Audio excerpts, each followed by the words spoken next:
You're listening to the 1926 podcast, episode number 2. Today, I spoke with Jeannie Peskin, officer and hospitality chair of the former Monday Musical Club. She shared a few of her behind-the-scenes stories of years past. Gifted by area businessman Henry Stambaugh, the doors to Stambaugh Auditorium opened in 1926 to become a place of enjoyment, entertainment, and education for the people of Youngstown and the surrounding areas. These are the stories, performances, and conversations of artists and supporters of this historic landmark. This is the 1926 podcast.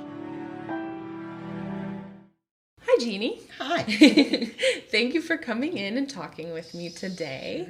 So I'm really excited to hear your side of the story of backstage with Monday Musical Club and all the hospitality that you're allowed to talk to me about. But first, I want to know a little bit, for all of our listeners that aren't familiar with Monday Musical Club, what you guys did. Well, I think it was the oldest tenant of Stambaugh, and we put on a series of concerts every year and had season ticket holders and sold other tickets. And we had Broadway stars, we had musical groups, we had musicians, and it was a wonderful time. And unfortunately, Monday Musical Club is no longer now. It has become a foundation, so we have the Monday Musical Foundation now. Wonderful. So, what are your fondest memories? What are your fondest memories of Monday Musical? Well, when I got asked to come onto the board, I was probably one of the youngest people on the board at the time. It was many years ago. And I met some wonderful people. We had a terrific group of volunteers. In those years, everything was volunteer. We would cook dinner for the entertainers. We would iron their clothes. We would zip up their dresses, whatever we needed to do. And then obviously in later years, we got some professionals to help us a little bit, but things changed. But we did everything from backstage. We would take care of their dressing rooms.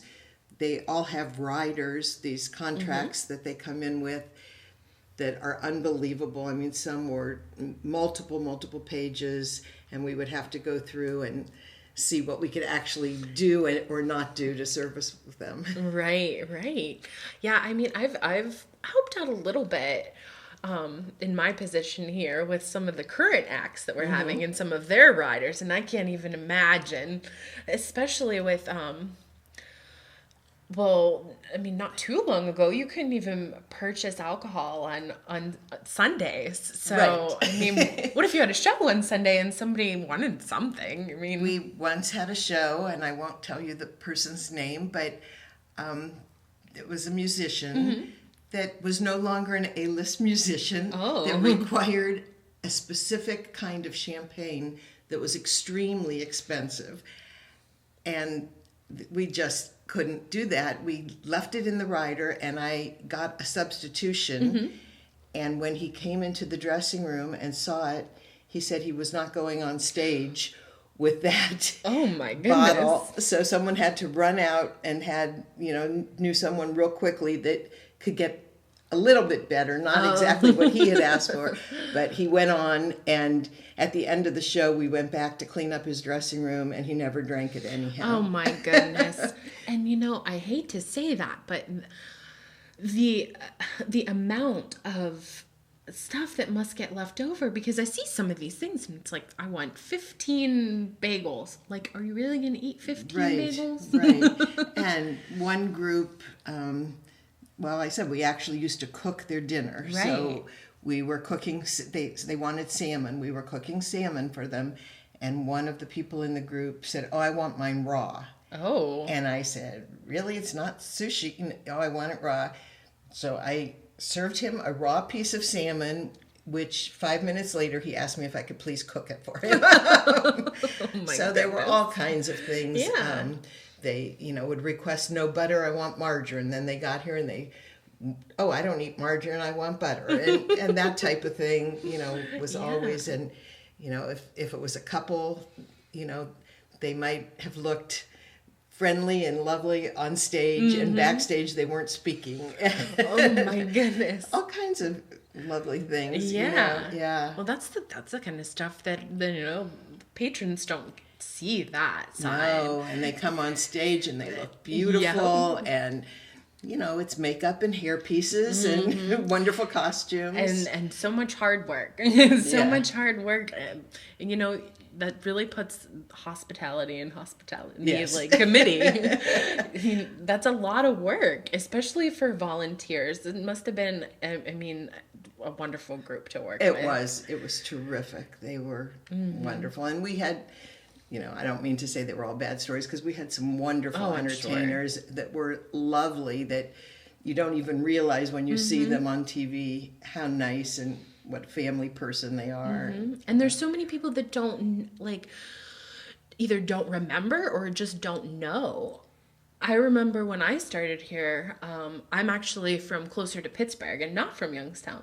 So walking through the hallway with all of the photos. Right. And it was just amazing to see everyone that was in this building. And Well, it's just you're young, but at one time we had Debbie Boone here, and her mother-in-law was Rosemary Clooney.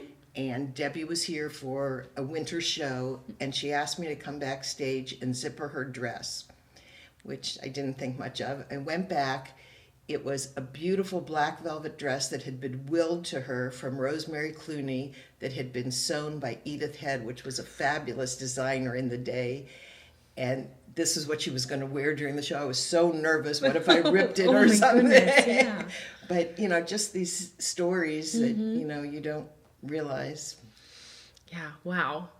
And that's another thing too. I walk through just the building in general and just think of all of the people that have been through the doors. Yes. Yeah. What was one of your most memorable performers that you've? Oh. Not necessarily from a hospitality standpoint, but just as a performance standpoint. I don't know. One that surprised me later on in the concerts was Marie Osmond came, and she was lovely, and she brought some of her children with her, and after the concert she went out on the lawn. It was obviously late at night, and she was throwing footballs with them, and she's like this fabulous mother.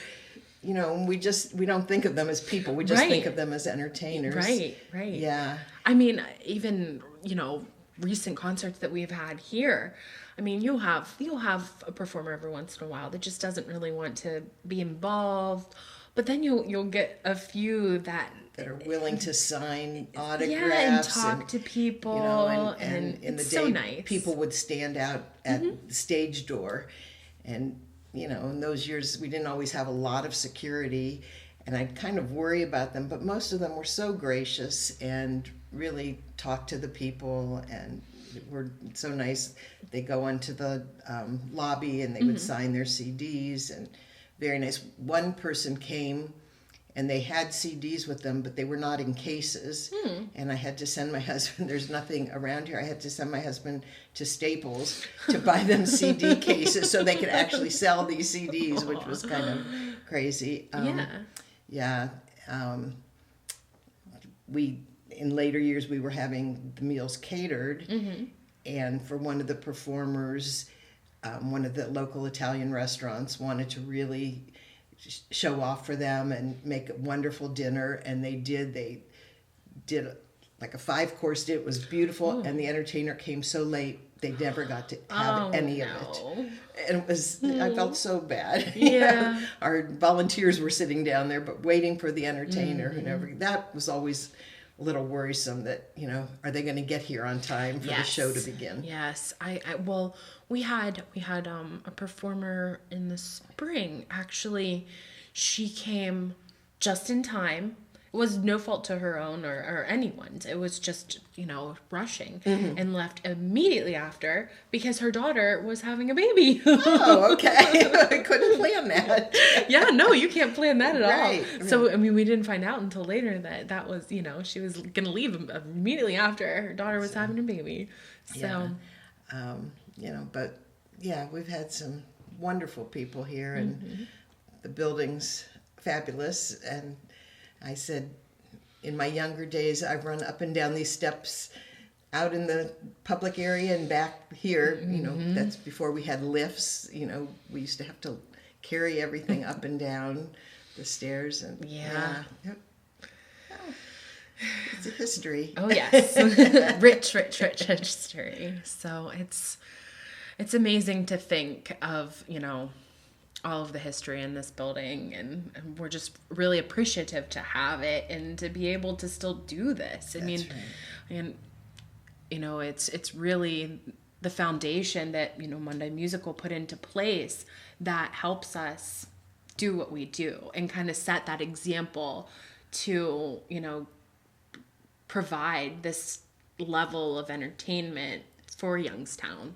You know, it's really something that, I mean, I love doing as part of my job, is I love to, you know, be a part of this Right. culture and history. Like that I said, exists. I'm not young anymore, but when I started here many, many years ago, the board was actually, had been multi-generation. I mean, people were on the board whose mothers had been on the board.